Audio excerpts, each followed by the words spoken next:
السلام علیکم ورحمۃ اللہ وبرکاتہ۔ الحمد للہ نحمده ونستعینه ونستغفره ونعوذ باللہ من شرور انفسنا ومن سیئات اعمالنا، من يهده اللہ فلا مضل له ومن يضلل فلا هادي له، واشهد ان لا اله الا الله وحده لا شريك له، واشهد ان محمدا عبده ورسوله۔ يا ايها الذين امنوا اتقوا الله حق تقاته ولا تموتن الا وانتم مسلمون۔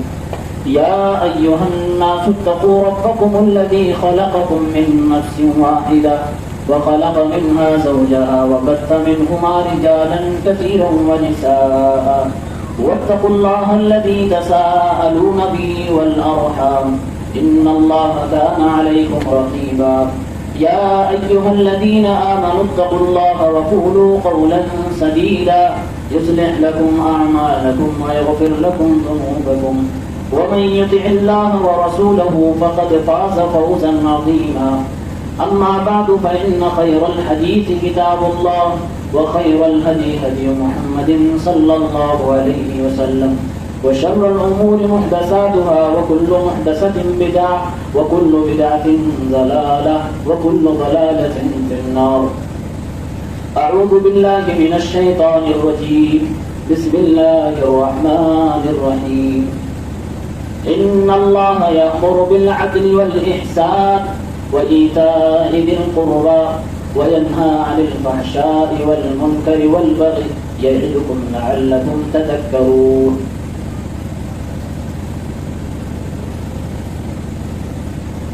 محترم سامعین کرام، اسلامی بھائیوں،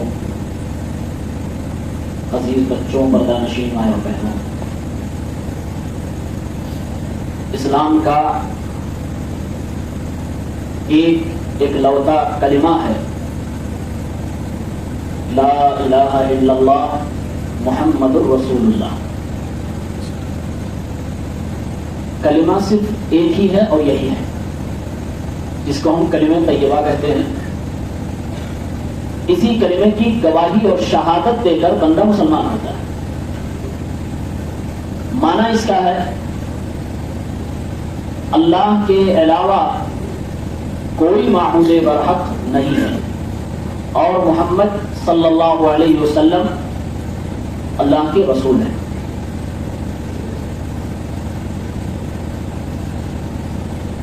اگر ہم نے اس کلمے کو پڑھ کر اسلام قبول کیا ہے اور ہمارا ایمان اس کلمے پر ہے، تو اس کے مطابق ہماری زندگی بھی ہونی چاہیے، تب تو ہم مسلم ہیں، ورنہ پھر کلمہ کو مسلم ہیں۔ مطلب کلمہ صرف پڑھنے والے۔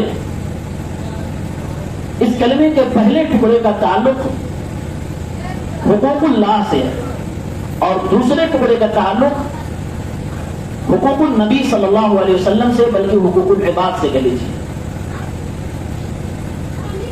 اگر ہم حقیقت میں اللہ وحدہ لا شریک کی عبادت نہیں کرتے، اللہ کی توحید کو نہیں مانتے، نہیں سمجھتے، تو ہم لا الہ الا اللہ کو نہیں مانتے۔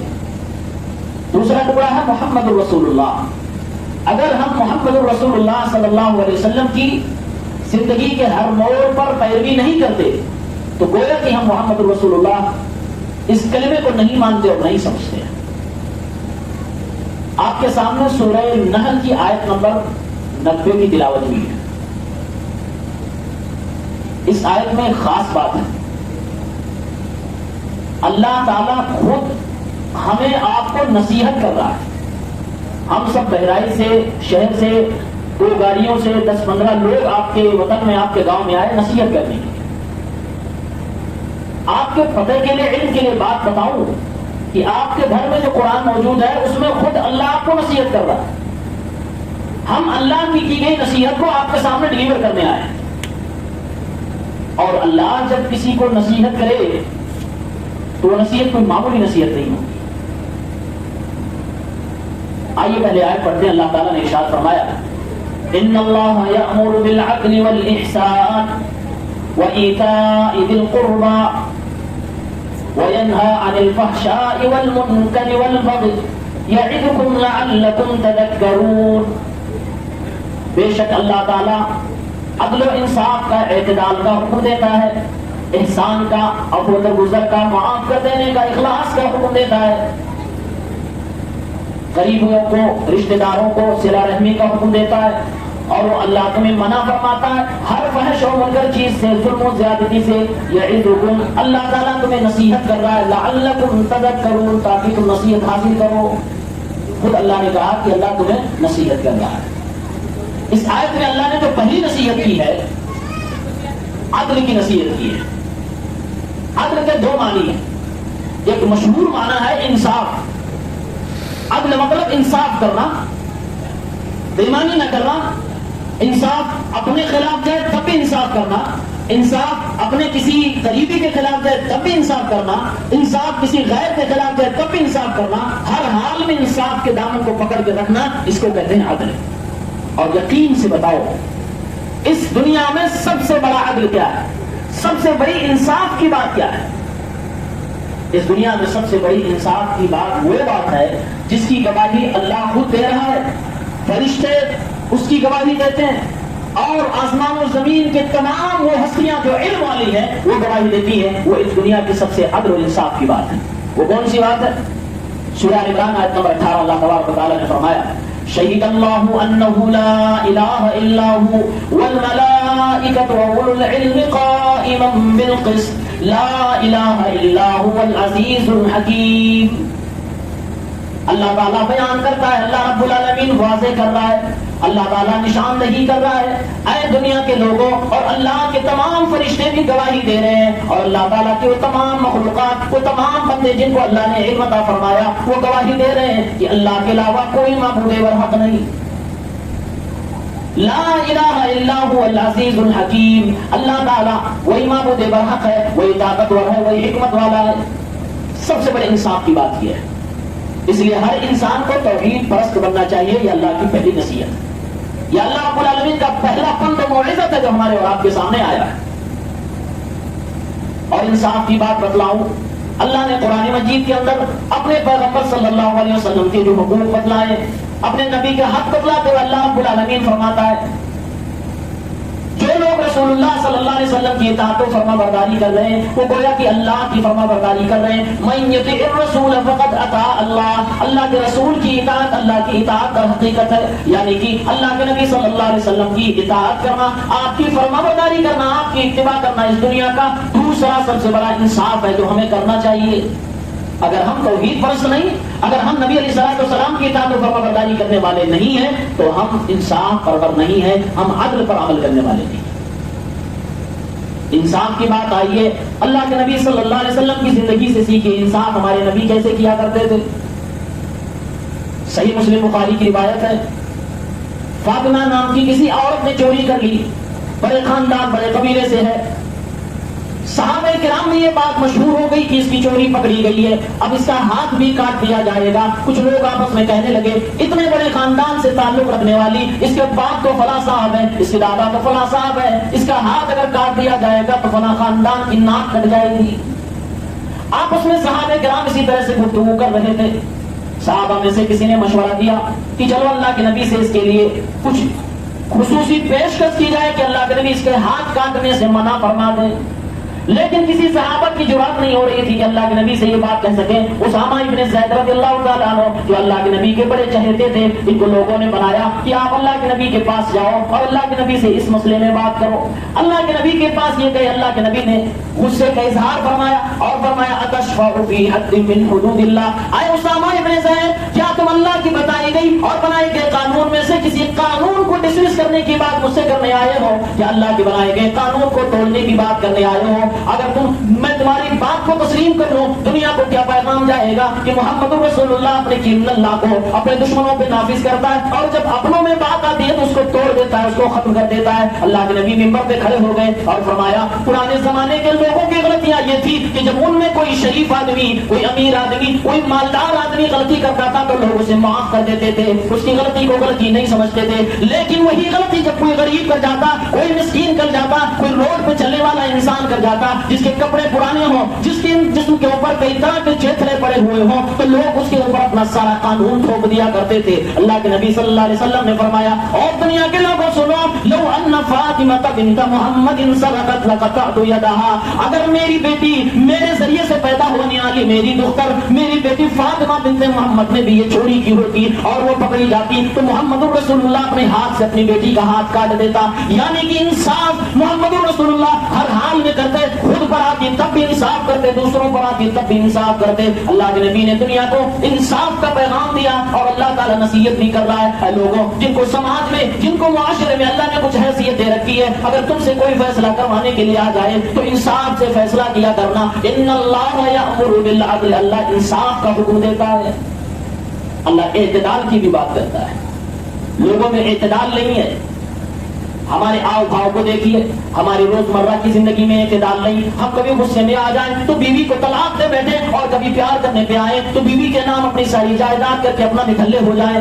یہ ہماری زندگی میں اعتدال نہیں۔ اگر ہم اعتدال کی بات کریں تو ہماری زندگی میں ہر موڑ پہ ہمیں اعتدال کی ضرورت ہے۔ ہماری روزمرہ زندگی میں اعتدال کی ضرورت ہے، ہماری دینی زندگی میں اعتدال کی ضرورت ہے۔ اگر دینی زندگی میں اعتدال نہیں ہوگا تو ہم گمراہ ہو جائیں گے۔ آپ قرآن کریم کو پڑھیے، قرآن کی پہلی سورت سورۃ الفاتحہ، اللہ تعالیٰ نے فرمایا اهدنا الصراط المستقیم، صراط المستقیم، اللہ سے ہمیں مانگنا چاہیے۔ اللہ نے آگے چل کے فرمایا غیر المغضوب علیہم ولا الضالین، اللہ تعالیٰ فرما رہا ہے تم ان لوگوں کے راستے میں نہ چلنا جو لوگ گمراہ ہو گئے۔ گمراہ ہونے کی وجہ کیا ہے؟ ایک گمراہ اس لیے ہو گیا کہ اس کے پاس علم تو موجود ہے لیکن عمل موجود نہیں ہے۔ دوسرا گمراہ اس لیے ہو گیا کہ اس کے پاس عمل تو موجود ہے لیکن جہالت سے بھری ہوئی عمل ہے، اس کے پاس علم موجود نہیں۔ اللہ تعالیٰ فرما رہا ہے اعتدال کے ساتھ آؤ، پہلے علم حاصل کرو پھر عمل کی دنیا میں آؤ، انصاف کے ساتھ، اعتدال کے ساتھ، جس کو جو حق دیا گیا ہے وہ حق ادا کرو۔ دین کی دنیا میں اگر آئیں گے تو اللہ کا وہ جو حق ہے وہ حق اللہ کو دیا جائے، رسول اللہ صلی اللہ علیہ وسلم کا جو حق ہے وہ رسول اللہ کو دیا جائے، اللہ کے نبی کے صحابہ کا جو حق ہے وہ صحابہ کرام کو دیا جائے، دنیا میں جس کا جو حق ہے وہ حق دیا جائے۔ یہی اسلام کا مین پیغام، مین میسج ہے۔ زندگی کے ہر موڑ پہ اعتدال کی ضرورت ہے۔ دوسری چیز اللہ تبارک و تعالیٰ نے کہا، اللہ کا دوسرا پیغام، دوسری نصیحت کیا ہے؟ احسان۔ احسان کے تین معنی آپ کے سامنے رکھتا ہوں۔ ایک معنی احسان کا یہ ہے کہ آپ کے ساتھ کسی نے زیادتی کر دی یا کوئی غلطی آپ کے سامنے کر بیٹھا، آپ کی بیوی ہے، آپ کا لڑکا ہے، آپ کا پڑوسی ہے، آپ کا بھائی ہے، باپ ہے، دوست ہے، احباب ہے، آپ کی بہن ہے، آپ کی ساس، آپ کی بہو ہے، آپ کی نند ہے، بھوجائی ہے، کوئی بھی غلطی کر بیٹھا۔ اب آپ کے پاس کیا آپشن ہے؟ آپشن آپ کے پاس یہ ہے کہ ادفع باللتی ہی احسن، آپ اس کو معاف کر کے اپنے اخلاق اور اپنے کریکٹر کو اعلیٰ اور بالا بنا سکتے ہیں، آپ اپنے آپ کو کردار کا غازی بنا سکتے ہیں، اسے معاف کر دیجیے۔ دوسرا آپشن یہ ہے جو شریعت میں جائز ہے کہ جتنا اس نے آپ کے ساتھ زیادتی کی ہے اتنا آپ بھی اس کے ساتھ کر جائیں، لیکن اسلام کہتا ہے کہ معاف کر دینا زیادہ بہتر ہے۔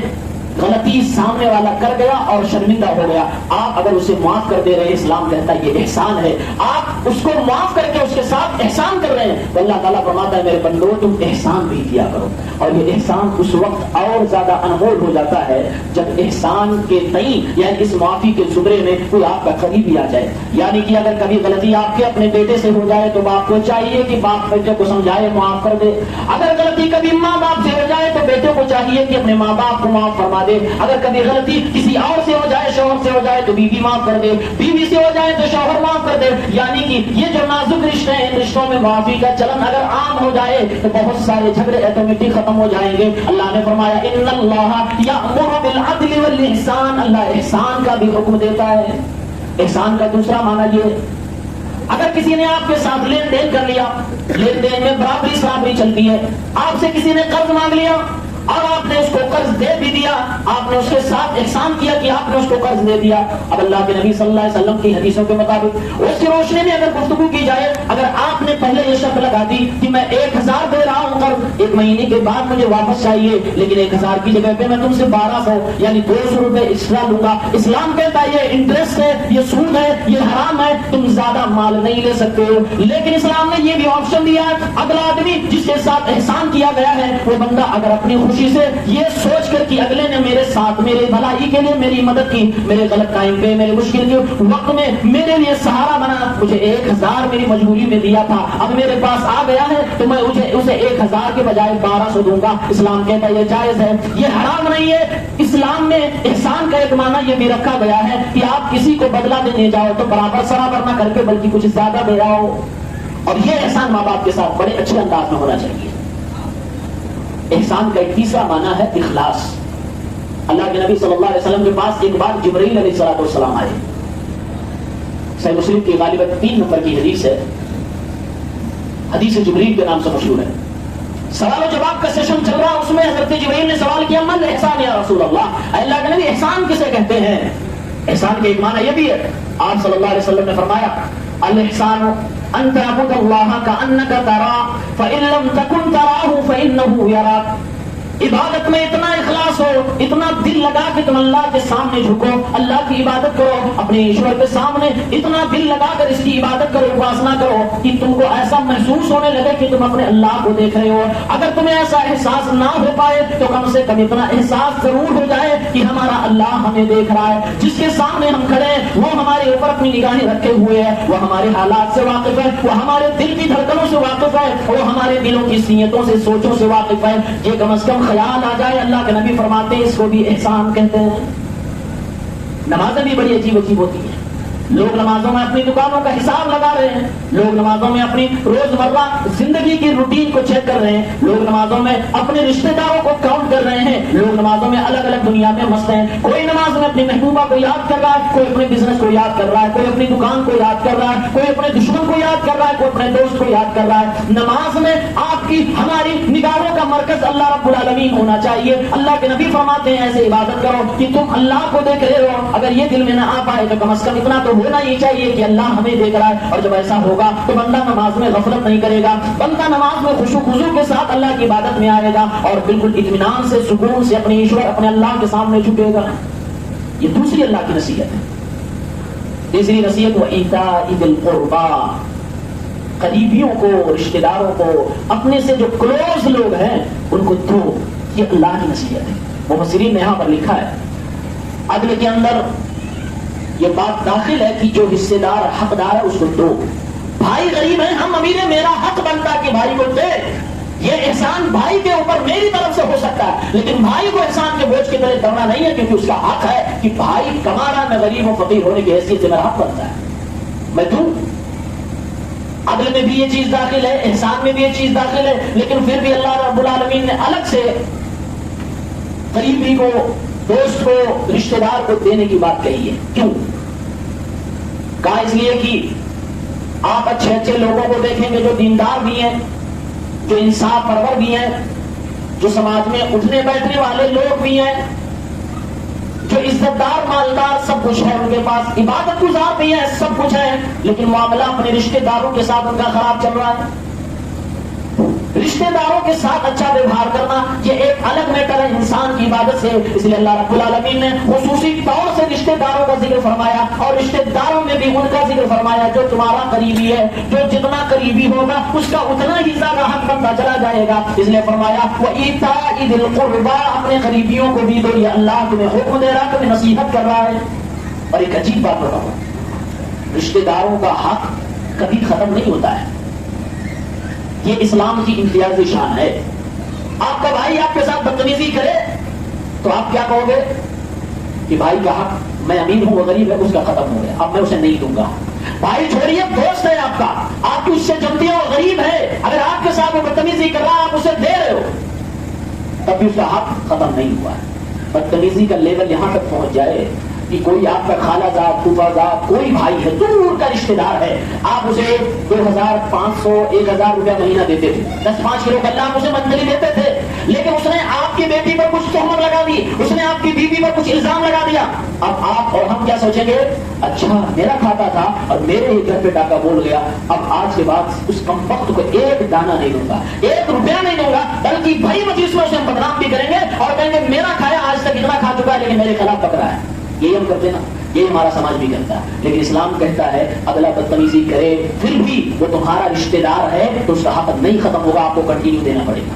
یقین نہیں آتا؟ قرآن کریم کھولیں، قرآن میں سورۃ النور آیت نمبر 22 آپ دیکھیں، اللہ رب العالمین نے فرمایا وَلَا يَأْتَلِ أُولُو الْفَضْلِ مِنْكُمْ وَالسَّعَةِ أَنْ يُؤْتُوا أُولِي الْقُرْبَىٰ وَالْمَسَاكِينَ وَالْمُهَاجِرِينَ فِي سَبِيلِ اللَّهِ۔ وَلْيَعْفُوا وَلْيَصْفَحُوا أَلَا تُحِبُّونَ أَن يَغْفِرَ اللَّهُ لَكُمْ وَاللَّهُ غَفُورٌ رَحِيمٌ۔ اسلامی تاریخ میں جب ہم دیکھتے ہیں ایک دور ایسا آتا کہ ہمارے نبی کی پتنی حضرت عائشہ رضی اللہ تعالی عنہا پر الزام لگایا گیا، زناکاری کی تہمت لگائی گئی۔ زناکاری کی تہمت لگانے والے لوگ جھوٹے تھے، مکار تھے، منافق تھے، سب کے سب منافقین اس میں شامل ہوئے تھے، لیکن چند صحابہ بھی منافقوں کی باتوں میں آ گئے اور باتوں میں ہاں ملا لیا۔ انہی لوگوں میں سے حضرت ابو بکر صدیق رضی اللہ عنہ کے خالہ زاد بھائی تھے جن کا نام مصطح ابن اساسہ تھا، وہ بھی شامل ہو گئے۔ انہوں نے ہاں ملا دی کہ ہاں میرے خالہ زاد بھائی ابو بکر کی بیٹی عائشہ رضی اللہ عنہا اور محمد رسول اللہ کی بیوی حضرت عائشہ رضی اللہ عنہا ہو سکتا ہے اس گناہ میں شامل ہوں۔ صرف ہاں ملا دیا۔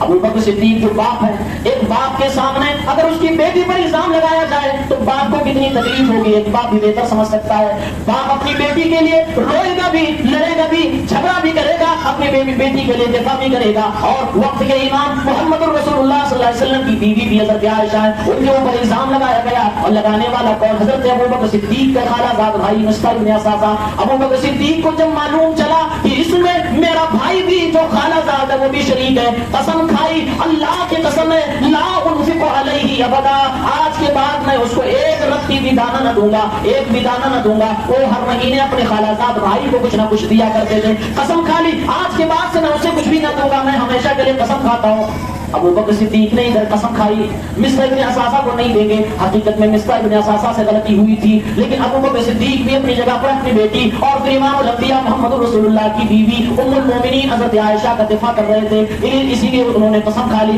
قرآن کی آیت نازل ہو گئی، وَلَا يَأْتَلِ أُولُو الْفَضْلِ مِنكُمْ وَالسَّعَةِ أَن يُؤْتُوا أُولِي الْقُرْبَىٰ۔ اللہ نے قرآن میں ذکر فرمایا، ابو بکر صدیق رضی اللہ تعالیٰ عنہ کو ٹارگٹ کیا اور فرمایا جو لوگ صاحب فضل ہیں، جن کو اللہ نے خوب نواز رکھا ہے، جو مالدار ہیں، جن کو اللہ نے دل بھی دے رکھا ہے، مال بھی دے رکھا ہے، ایسے لوگوں کو قسم نہیں کھانا چاہیے کہ ہم اپنے رشتہ داروں کو آج کے بعد سے نہیں دیں گے، ہم مسکینوں کو نہیں دیں گے، ہم مہاجرین کو نہیں دیں گے، وَلْيَعْفُوا وَلْيَصْفَحُوا، بلکہ معاف کر دینا چاہیے، درگزر کر دینا چاہیے۔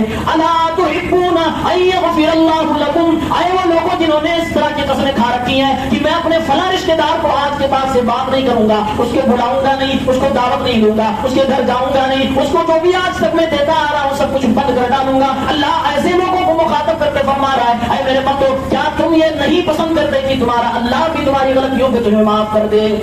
اللہ کا سوال ہے، کیا تم پسند نہیں کرتے کہ تمہارا اللہ تمہاری غلطیوں پہ معاف فرما دے؟ ابو بکر صدیق رضی اللہ عنہ کے کان میں جب یہ آواز پہنچ رہی ہے، یہ آیت پہنچ رہی ہے کہ اللہ فرماتا ہے اپنے رشتہ داروں کو معاف کرو اور جو تم دینے کا وعدہ کر رکھے تھے وہ قسم توڑ دو۔ حضرت ابو بکر صدیق فوراً بول پڑے، بلا یا رب العالمین، اے اللہ رب العالمین، کیوں نہیں، ہم کو پسند کرتے ہیں کہ تو مجھے معاف فرما دے، میری غلطیوں کو معاف فرما دے، درگزر فرما دے۔ قسم پھر دوبارہ کھاتے، اللہ کی قسم کھا کے کہتا ہوں کہ میں زندگی بھر مصطح ابن اساسہ کو جو دیتا تھا اور بڑھا کے دیتا رہوں گا، پوری زندگی ابو بکر صدیق اس میں سے کچھ نہ کم کرے گا نہ تو ختم کرے گا۔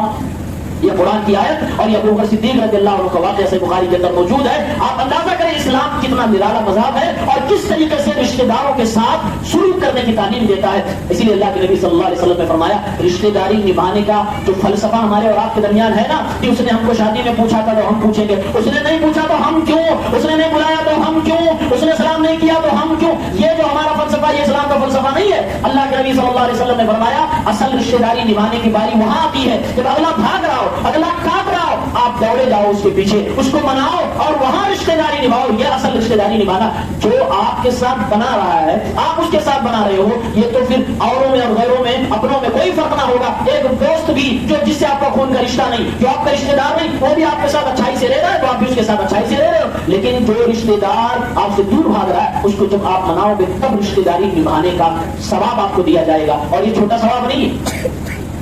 آپ کو ایک عجیب بات بتاؤں، تقدیر ہر ایک کی لکھی جا چکی ہے۔ ہم کو آپ کو ساری دنیا کو پیدا کرنے سے 50,000 سال پہلے اللہ نے تقدیر کو لکھ دیا ہے۔ آپ کی ہماری تقدیر میں لکھا جا چکا ہے، لیکن اگر آپ چاہتے ہو کہ آپ کی قسمت بدل جائے تو اس کے لیے ایک کام ہمارے نبی نے بتایا ہے۔ ایک تو دعا ہے، دعا میں کوئی چانس کوئی شک نہیں، دوسری چیز ہے رشتہ داری کو نبھانا۔ آپ صلی اللہ علیہ وسلم نے فرمایا ہے من سرہ ان یبسط له فی رزقہ واسر فلیصل رحمہ، جس کو پسند ہو کہ اس کی روٹی بڑھا دی جائے، اس کا نام دور تک چلے تو اپنی رشتہ داری کو نبھائے، رشتوں کو جوڑ کے رکھے. یہ ہمارے رسول صلی اللہ علیہ وسلم کی تعلیم ہے. تقدیریں بدل جاتی ہیں رشتہ داری نبھانے سے. اللہ نے اس کو الگ سے اس لیے ذکر کیا ہے. یہ دور میرے بھائیوں قیامت کی نشانیاں بہت تیزی کے ساتھ آ رہی ہیں. اس دور میں آپ دیکھتے ہوں گے لوگ اپنے رشتہ داروں سے بھاگ رہے ہیں، دوسروں کو رشتہ داروں سے زیادہ قریب کر رہے ہیں. یہ ایسا ہو رہا ہے کہ نہیں؟ اپنے سگے رشتہ داروں کی اہمیت نہیں رہ گئی، دوسرے لوگوں کو وہ حصہ وہ حق دیا جا رہا جو اپنے رشتہ داروں کو دینا چاہیے. اپنے رشتہ دار سائڈ میں چلے گئے. یہ قیامت کی ایک نشانی ہے. قیامت کی ایک نشانی ہے کہ لوگ اپنوں کو دور کریں گے اور دوسروں کو قریب کرنے کی کوشش کریں. اسی لیے اللہ تعالیٰ نے اس کو الگ سے ذکر کیا. آئیے ایک حدیث سنا کر بات آگے بڑھاتا ہوں. صحیح مسلم کے اندر سنن ابی داؤد میں کتاب الادب حدیث نمبر 4902 حدیث صحیح اللہ کے رسول صلی اللہ علیہ وسلم نے بیان فرمایا. بڑی زبردست خطرناک حدیث ہے، آپ سب کو سننے کے لائق ہے.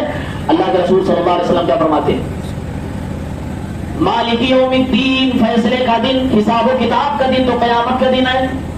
قیامت کے دن ہر ایک انسان کو اس کے اعمال کا بدلہ دیا جائے گا. فَمَن يَعْمَلْ مِثْقَالَ ذَرَّةٍ خَيْرًا يَرَهُ، اگر اچھائی کیے ہوں گے اس کا بدلہ ملے گا. وَمَن يَعْمَلْ مِثْقَالَ ذَرَّةٍ شَرًّا يَرَهُ، اگر برائی کیے ہوں گے وہ بھی سامنے ہوگا. اصل انسان کے اعمال کا بدلہ تو قیامت کے دن دیا جائے گا، لیکن دو گناہ ایسے ہیں اللہ کے نبی فرماتے ہیں ان کا بدلہ ان کی سزا دنیا ہی میں مل جاتی ہے، آخرت میں جو ملنا ہوگا وہ تو ملے گا ہی. سنن ابی داؤد کتاب الادب 4902 اللہ کے رسول صلی اللہ علیہ وسلم فرماتے ہیں ما من ذنب اجدر، کوئی ایسا گناہ جس کے لیے مناسب یہ ہے ان یعجل اللہ لصاحبہ العقوبۃ فی الدنیا، کہ جس کے کرنے والے کو، جس گنہگار کو اللہ تعالیٰ دنیا ہی میں اس کی سزا کو متعین کر دیتا ہے اور اس کو سزا دے دیتا ہے. مع ما یدخر له فی الآخرہ، جبکہ اس کے ساتھ میں آخرت میں بھی اس کو سزا دی جاتی ہے. مثل البغی وقطیعۃ الرحم، اللہ کے نبی فرماتے ہیں کسی کے اوپر ظلم کرنا، اپنے بادشاہ کے خلاف خروج کرنا، اپنے بادشاہ کے خلاف سازشیں رچنا، بغاوت کرنا اور اپنے رشتے داروں کو توڑنا، رشتے داری کو توڑنا، اسے نہ نبھانا، یہ دو گناہ دنیا میں ایسے ہیں جن گناہوں کی سزا اسی دنیا میں دے دی جاتی ہے، آخرت میں تو ملے گا ہی. آپ سوچیں حیران ہو جائے، دنیا میں جس دو گناہ کی سزا ملتی ہے ان میں سے ایک ہے کہ آپ رشتے داروں کے ساتھ صحیح سے نہ ہو. یہ گناہ ایسا ہے جس کی سزا اللہ دنیا میں دیتا.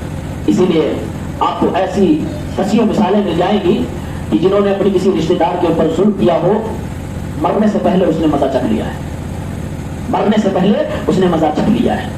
اس کی بدعا ایک تو مظلوم ہونے کی وجہ سے بدعا لگی، ایک رشتے دار ہونے کی وجہ سے تو اللہ کے نبی نے کہا وہ بدعا تو لگنی ہے. اس لیے رشتے داری کو معمولی نہ سمجھے. اور معاشرے کی اصلاح کے حوالے سے ایک بڑا پوائنٹ ہے کہ رشتے داروں کو جو حق ہے وہ حق دیا جائے. اللہ تعالیٰ نے 3 نصیحتیں کی، تینوں میں کام کرنے کی چیز. ایک کہا انصاف کرو، دوسرا کہا احسان کرو، تیسرا کہا رشتے داروں کو عطا کرو. اب 3 چیزوں سے اللہ نے منع کیا ہے، یہ بھی اللہ کی نصیحت ہے. فرمایا اللہ رب العالمین نے وَيَنْهَا عَنِ الْفَحْشَاءِ وَالْمُنْكَرِ وَالْبَغْيِ، اللہ تعالیٰ نصیحت کے طور پر تمہیں منع بھی کر رہا ہے، تمہیں منع کر رہا ہے کس بات سے؟ ہر فحش کام سے، ہر گندی چیزوں سے، ہر بڑے کبیرہ گناہوں سے، ہر صغیرہ گناہ سے تمہیں روک رہا ہے. ہر اس چیز سے اللہ تمہیں منع فرما رہا ہے جس کو عقل سلیم اور فطرت سلیمہ منع کرتی ہے، جو ہر ایک اچھے انسان کو برا لگتا ہے. وہ ساری چیزوں سے اللہ تمہیں منع فرمائے.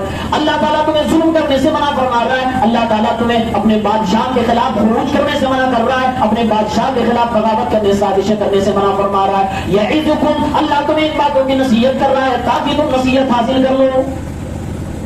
3 باتوں سے منع کیا، فحش اور منکر. فحش اور منکر یہ 2 ایسے ورڈ ہیں، تمام مفسرین کو تقریباً پڑھنے کے بعد یہ خلاصہ نکلا ہے کہ تمام گناہ انہی دونوں الفاظ کے اندر داخل ہو جاتے ہیں.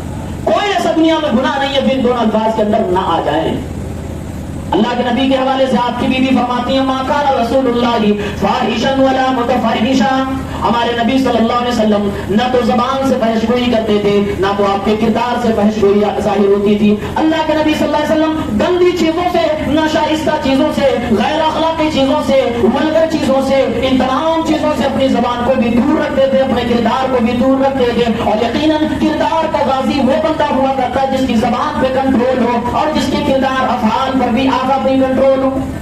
ورنہ اللہ کے نبی نے تو بھی فرمایا ہے کہ انسان آنکھوں سے بھی زنا کر جاتا ہے، ہاتھ سے بھی، پیر سے بھی، اور اپنے جسم کے دیگر اعضاء سے بھی کرتا ہے، شرمگاہ سے تو اس زنا کی تصدیق ہوتی ہے.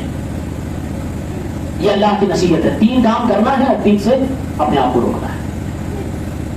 یہ سورہ نحل کی آیت نمبر 90 تھی. اس آیت کے بارے میں عبداللہ بن مسعود رضی اللہ عنہ نے کہا ہے اجمع آیت فی کتاب اللہ، اللہ کی کتاب قرآن مجید کے اندر سب سے جامع آیت اگر کوئی ہے تو یہ ہے ان اللہ یأمر بالعدل والاحسان. اسی لیے جمعے کے خطبے میں آپ سنتے ہوں گے ہر خطیب لاسٹ میں اس آیت کی تلاوت کرتا ہے. سب سے جامع آیت. اب آئیے 2 آیتیں اور پڑھتا ہوں، بات ختم کرتا ہوں. 2 آیت پڑھوں گا اور اس کے بعد ایک واقعہ آپ کو سناؤں گا. 15 منٹ اور وقت میرا ہے. اللہ نے کہا کہ ان اللہ وینہی عن الفحشاء والمنکر، فحش کام اور منکر باتوں سے آپ کو اپنے آپ کو روکنا ہے، باز رہنا ہے. کیسے ہم ان چیزوں سے بچیں؟ قرآن کی 2 آیتوں کی روشنی میں. پہلی آیت سورہ عنکبوت آیت نمبر 45. اللہ تعالیٰ نے 2 چیزیں بتائی ہیں جس کے ذریعے سے آپ فحش کاموں سے بچ سکتے ہو، منکر کاموں سے بچ سکتے ہو. مطلب یہ کہ سارے گناہوں سے اگر آپ کو بچنا ہے تو کم از کم ان 2 کاموں سے آپ اپنی زندگی کی شروعات کریے اگر آپ گناہوں سے بچنا چاہتے. وہ کون سی 2 بات ہے؟ اللہ تعالیٰ نے ارشاد فرمایا اتل ما اوحی الیک من الکتاب واقم الصلاۃ ان الصلاۃ تنہی عن الفحشاء والمنکر ولذکر اللہ اکبر واللہ یعلم ما تصنعون. اللہ کے نبی صلی اللہ علیہ وسلم کو مخاطب کیا جا رہا ہے، قرآن پڑھنے والوں سے کہا جا رہا ہے اتل ما اوحی الیک من الکتاب. اے اللہ کے بندوں، اے مسلمانوں، اے قرآن کے پڑھنے والوں، قرآن کریم اگر آپ بولیں گے سورہ عنکبوت آیت نمبر 45 اللہ تعالیٰ فرما رہا ہے اتل ما اوحی الیک من الکتاب. اے میرے پیغمبر، جو آپ کی طرف وحی کی جا رہی ہے، جو آسمان سے آپ کے اوپر نازل کیا جا رہا ہے جبرائیل علیہ السلام کے ذریعے سے، یعنی قرآن مجید کی آپ تلاوت کیجئے. پہلا کام جس سے ہم فحش اور منکر کاموں سے بچ سکتے ہیں قرآن کی تلاوت کرنا ہوگا. اللہ فرما رہا ہے اے میرے بندو، اگر ہر طرح کے گناہوں سے تم بچنا چاہتے ہو تو قرآنی نسخے پہ عمل کرو، قرآن کی تلاوت سے اپنے آپ کو لگاؤ. اور مفسرین نے لکھا یہاں اتلو کا مطلب صرف زبان سے تلاوت کرنا نہیں، تلاوت لفظیہ اور تلاوت حکمیہ دونوں اس کے اندر داخل ہیں. یعنی زبان سے تلاوت کر کر کے 10 نے کیا کہ ایک حرف ضرور کمایا کرو، اپنے ذخیرے آخرت کے لیے جمع کرو. لیکن اس کے ساتھ ساتھ اللہ نے جو تمہیں کرنے کے لیے کہا، قرآن میں جن باتوں سے روکا گیا ان تمام چیزوں پہ بھی تم عمل کرو. اللہ نے اگر تمہیں شراب سے منع کیا تو شراب سے باز آ جاؤ. اللہ نے تمہیں سود سے روکا تو سود سے باز آ جاؤ. اللہ نے تمہیں جوئے سے روکا تو جوئے سے باز آ جاؤ. اللہ نے تمہیں توحید کی بات کہی تو توحید کا عمل کرو. اپنے نبی کی پیروی کی بات کہی تو اپنے نبی کی پیروی کرو. یعنی کہ قرآن کریم میں جو بھی تمہیں کرنے کے لیے کہا گیا وہ کرو، اور جس سے روک دیا گیا اسے باز آ جاؤ. یہ بھی قرآن کی تلاوت کا ایک مقصد ہے. اور میں نے لفظ تلاوت جو ہے آپ مراد جانتے تلاوت کا مطلب کیا ہوتا ہے؟ تلاوت کا مطلب ہوتا ہے پڑھنا. عام طور سے اردو زبان میں یہی ترجمہ کیا جاتا ہے، لیکن تلاوت کا ڈکشنری والی میننگ یہ بھی ہے کہ کسی کے پیچھے پیچھے چلنے کو تلاوت بولتے ہیں. تلا یتلو مطلب ہوتا ہے کسی کے پیچھے آپ چلے. یعنی قرآن کی آیت ہے اس میں اللہ نے کچھ کہا آپ اس کے تابع ہو جائے. قرآن کی آیت ہے اللہ نے اس کو کسی چیز سے منع کیا آپ اس کے تابع ہو جائے. اس کا نام بھی تلاوت ہے. اللہ تعالیٰ نے سب سے پہلی چیز یہ بتائی اگر آپ فحش اور منکر سے بچنا چاہتے ہو تو تلاوت سے اپنے آپ کو جوڑو، قرآن پڑھو. میری ماں اور بہنیں بھی یہاں موجود ہے پردے کے پیچھے، ان سے بھی کہنا چاہوں گا گھروں میں قرآن کی تلاوت کرنا یہ آپ کی ذمہ داری ہے. اور آپ کی تلاوت سے آپ کے کچن، آپ کے شوہر کی کمائی دونوں میں برکتیں آتی ہیں. تلاوت سے اپنے آپ کو جوڑیے. تلاوت کرنا اگر آپ کو آ گیا تو قرآن کے ترجمہ، میننگ اور اس کی تشریح تفسیر پڑھنے کی بھی کوشش کریے. یہ بھی آپ کی ذمہ داری ہے. اللہ کے نبی کی بیویوں کو اللہ نے قرآن میں کہا تھا وَاذْكُرْنَ مَا يُتْلَىٰ فِي بُيُوتِكُنَّ. اے نبی کی بیویوں زیادہ تر اپنے گھروں میں رہا کرو. بلا ضرورت تمہیں گھر سے باہر نکلنے کی ضرورت نہیں ہے. جب تمہیں کوئی پریشانی آئے، بیمار ہو گئے تو ڈاکٹر کے پاس جانا ہے تو تم جا سکتی ہو. گھر پہ شوہر نہیں ہے، بیٹا بیمار، بچہ بیمار ہو گیا، اسے علاج کے لیے لے جانا تم جا سکتی ہو. گھر پہ کوئی نہیں ہے، راشن کا سامان لانا ہے تم جا سکتی ہو. لیکن شرط یہ ہے کہ پاک دامنی کے ساتھ، حیا کے ساتھ جانا ہے. تمہیں اپنے آپ کی حفاظت کرتے ہوئے جانا ہے، خود کی حفاظت کرتے ہوئے تمہیں نکلنا ہے. اپنی آواز پہ کنٹرول، اپنے آپ پہ کنٹرول، اپنے آپ کو پردے میں رکھ کے جانا ہے. اللہ فرما رہا ہے اپنے نبی کی بیویوں سے اے نبی کی بیویوں وَاذْكُرْنَ مَا يُتْلَىٰ فِي بُيُوتِكُنَّ. اللہ تعالیٰ کا جو قرآن تمہارے گھر میں نازل کیا جا رہا ہے اس کتاب کی تلاوت کیا کرو. اللہ کے نبی کی حدیث کا مطالعہ بھی کیا کرو. دونوں چیزوں کو پڑھنے کے لیے اللہ کے نبی کی بیویوں کو اللہ نے حکم دیا. ہمیں بھی اپنی عورتوں کو یہ بات کہنی چاہیے. تو پہلی چیز جس سے ہم گناہوں سے بچ سکتے ہیں وہ ہے قرآن کی تلاوت عمل کے ساتھ. دوسری چیز وَأَقِمِ الصَّلَاةَ. گناہوں سے بچنے کا ایک آسان راستہ، سب سے زیادہ کارگر راستہ، ہم نمازوں کی پابندی کریں.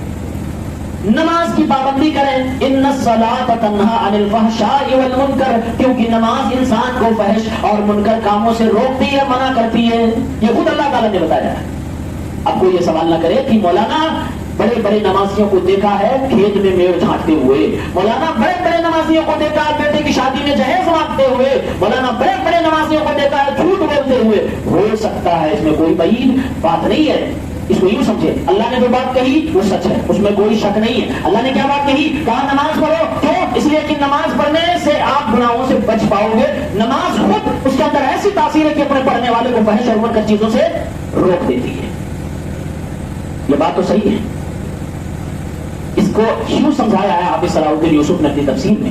کہا دنیا کی ڈاکٹری کی دنیا میں اگر آپ جائیں, آپ کو کوئی مرض ہے, ڈاکٹر آپ کو دوا دے گا, دوا دینے کے ساتھ ساتھ ہر ڈاکٹر آپ کو 2 نصیحت کرے گا. اگر آپ ڈاکٹر نہ بھی نصیحت کرے, اگر آپ اس میں عمل نہ کرے تو آپ کو دوا کام نہیں کرے گی.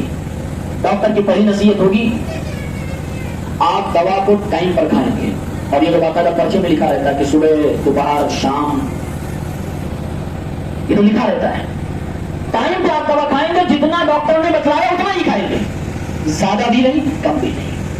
پہلی شرط ہے دوا کے کارگر ہونے کے لیے کہ انسان ٹائم پہ کھائے اور اتنا ہی ڈوز لے جتنا ڈاکٹر نے بتایا. دوسری شرط یہ ہے کہ آپ کی بیماری کو اور مزید بڑھانے والی جو چیزیں ہیں ان سے آپ پرہیز کریں.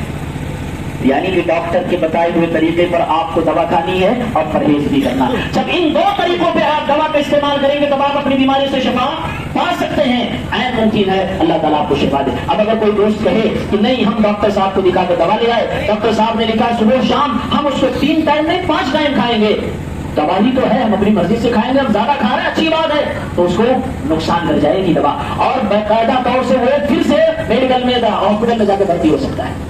اور اگر کوئی دوسرے صاحب اٹھے بولے نہیں ڈاکٹر صاحب سے میں شوگر کی دوا لے کر آیا ہوں, میں صبح بتایا تو صبح کھاؤں گا, شام کو بتایا شام کو کھاؤں گا, لیکن میں شوگر کی دوا کھاتے کھاتے صبح بھی 100 گرام جلیبی کھا لوں گا, شام کو بھی 100 گرام جلیبی کھا لوں گا, اور جو بھی میٹھے چیز ملے گی ساری چیز میں توڑ جاؤں گا, اور خوشی کیا ہے کہ دوا کھا رہا ہوں. فائدہ کرے گی؟ نہیں فائدہ کرے گی. بالکل یہی مثال یہاں پر ہے. اللہ تعالیٰ نے کہا نماز انسان کو برائیوں سے گناہوں سے روکتی ہے. یہ اس وقت ہوگا جب انسان نماز اللہ کے لیے خلوص سے پڑھے گا, اللہ کے بتائے ہوئے طریقے پر پڑھے گا, محمد رسول اللہ صلی اللہ علیہ وسلم کے بتائے ہوئے انداز سے پڑھے گا, آپ کے بتائے ہوئے طریقے پہ نماز پڑھے گا. نماز کو نماز کے طریقے سے جب پڑھا جائے گا تو یہ اپنا اثر ضرور دکھائے گی, یہ اپنا اثر ضرور دکھائے گی. سلف میں سے ایک کا تذکرہ آتا ہے کہ وہ نماز میں کھڑے ہیں, اللہ اکبر کہہ کے جیسے نیت باندھی, کسی دیکھنے والے کی نگاہ ان کے چہرے پر پڑی کہ چہرہ ان کا پیلا ہوتا چلا گیا, کبھی ان کا چہرہ سرخ ہونے لگا. بعد میں کسی نے بعد میں پوچھا کہ جناب عالی آپ جب بھی نماز پڑھنے جاتے ہیں تو نماز کی حالت میں کبھی آپ کا چہرہ سرخ ہو جاتا ہے, کبھی آپ کا چہرہ پیلا پڑ جاتا ہے, آخر ماجرا کیا ہے, کوئی پریشانی ہے, کوئی گھبراہٹ, کوئی الجھن تو نہیں ہے آپ کو؟ کہنے لگے اللہ کی قسم مجھے کوئی بیماری نہیں, کوئی گھبراہٹ نہیں, کوئی الجھن نہیں. جب میں نماز کے لیے نیت باندھتا ہوں اللہ اکبر کہہ کے میں اپنے آپ کو یہ تسلی دیتا ہوں کہ میں اللہ کے سامنے اب کھڑا ہو چکا ہوں, تو میرے جسم کے اندر ایک عجیب و غریب کی کیفیت پیدا ہو جاتی ہے, میں ڈرنے لگتا ہوں, میرے جسم کے اندر ایک الگ انداز ہو جاتا ہے, میرا جسم صحیح طریقے سے کام نہیں کرتا ہے, میں پریشان ہو جاتا ہوں کہ میں اپنے مالک کے سامنے کھڑا ہوتا ہوں تو پسینے میں سرابور ہو جاتا ہوں, میں اپنے باپ کے سامنے کھڑا ہوتا ہوں تو کانپنے لگتا ہوں, یہاں پر میں مالک الملک اللہ رب العالمین کے سامنے کھڑا ہوں اور میرے اندر کوئی جھجک نہیں, کوئی ڈر نہیں, چہرے پر کسی طرح کا کوئی خوش و خضوع نظر نہیں آتا. انہی باتوں کو سوچنے لگتا ہوں, پریشان ہو جاتا ہوں. جب میرے ساتھ یہ ہوتا ہے جو تم دیکھتے ہو نماز کو نماز کے طریقہ, اب تو ہمیں نماز پڑھنے کا طریقہ کہاں معلوم ہے, دلوں کا حال جو اللہ جانتا ہے کس کے اندر کتنا خوش و خضوع ہے, لیکن ظاہری جو چیز ہے نماز پڑھنے کا طریقہ ہی ہمیں نہیں معلوم ہے. ایک نہیں 50 جگہوں پہ ہم رسول اللہ صلی اللہ علیہ وسلم کے طریقے کے مخالف طریقے پر عمل کرتے ہیں اور بڑی کھٹائی سے اپنے آپ کو نمازی بھی کہتے ہیں. خدا را اللہ کے واسطے اپنی نمازوں کی اصلاح کریے, تب یہ دوا آپ کے لیے کارگر ہوگی جو اللہ نے قرآن میں بتایا. تیسری چیز جس سے آپ گناہ سے بچ سکتے ہو, یہ بھی بڑی کامن بڑی جامع بات ہے, شیطان کے نقش قدم پر چلنے سے اپنے آپ کو روکنا ہے.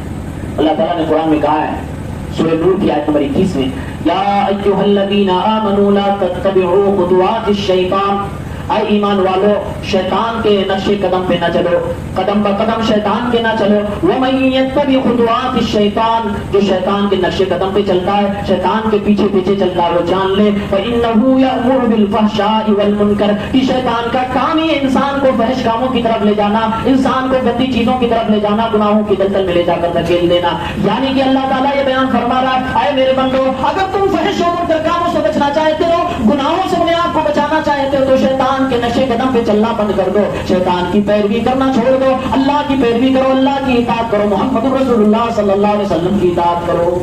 یہ تین چیزیں اللہ تبارک و تعالیٰ نے بتائی ہیں، اور بھی چیزیں قرآن میں ہوں گی، میں نے تین چیزوں کو آپ کے سامنے کوٹ کیا ہے۔ ایک آخری